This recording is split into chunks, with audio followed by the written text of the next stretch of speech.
Rainy season అంటేనే rains వచ్చే season కాబట్టి రెయినీ సీజన్ అంటేనే రెయిన్స్ వచ్చే సీజన్ కాబట్టి ఇక్కడ ప్రకాశం బ్యారేజ్ మీద ఈరోజు ఉన్నాం. బ్యారేజ్కు జరిగిన డ్యామేజ్ చూడడం జరిగింది. ఇది చాలా బాధాకరం, వెరీ ఇర్రెస్పాన్సిబుల్ అనాలి. దీనికి బాధ్యులు ఎవరో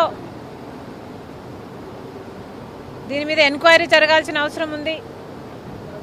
అసలు ఇలాంటివి మళ్ళీ మళ్ళీ జరగకుండా ఎందుకు కట్టడి చేయలేమో ప్రభుత్వాలు ఆలోచన చేయాలి. బికాజ్ ఇంతకు ముందు కూడా ఇలాంటిదే జరిగింది అని వింటున్నాం. ఈసారి అయితే వచ్చిన ఫోర్స్కి బీమ్స్ కూడా దెబ్బతిన్నాయి.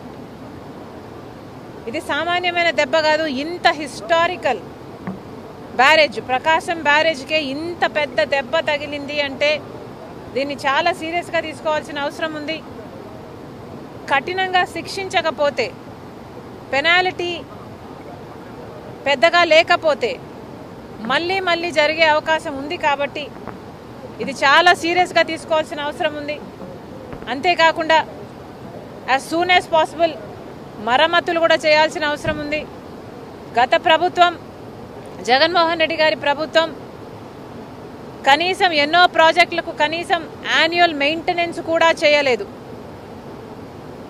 రాజశేఖర్ రెడ్డి గారు కట్టిన ప్రాజెక్టులకు కూడా కనీసం యాన్యువల్ మెయింటెనెన్స్ కూడా చేయకపోతే చాలా చోట్ల చూసాం మనం. గేట్లు కూడా ఊడి నదులలో తేలడం చూసాం.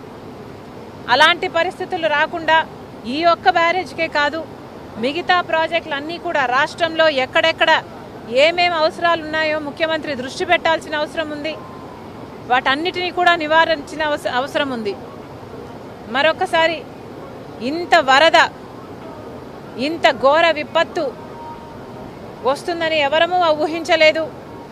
కానీ రెయినీ సీజన్ అంటేనే రెయిన్స్ వచ్చే సీజన్ కాబట్టి వీలైనంత వరకు ప్రికాషనరీగా ముందుకు ముందే ప్రభుత్వాలు, అధికారులు ఆలోచన చేసి డ్యామేజ్ కంట్రోల్ మోడ్లోనే రెయినీ సీజన్ మొదలు నుంచి ఉండాలని కాంగ్రెస్ పార్టీ కోరుతుంది. ఈ బ్యారేజ్కు సంబంధించి వెంటనే చర్యలు తీసుకోవాలి. ఎవరు దీనికి అకౌంటబుల్లో, ఎవరు దీనికి రెస్పాన్సిబుల్లో వెంటనే కనుక్కోవాల్సిన అవసరం ఉంది. కఠినంగా శిక్షించాల్సిన అవసరం ఉంది. ఎందుకంటే ఇది మళ్ళీ రిపీట్ కాకూడదు కాబట్టి.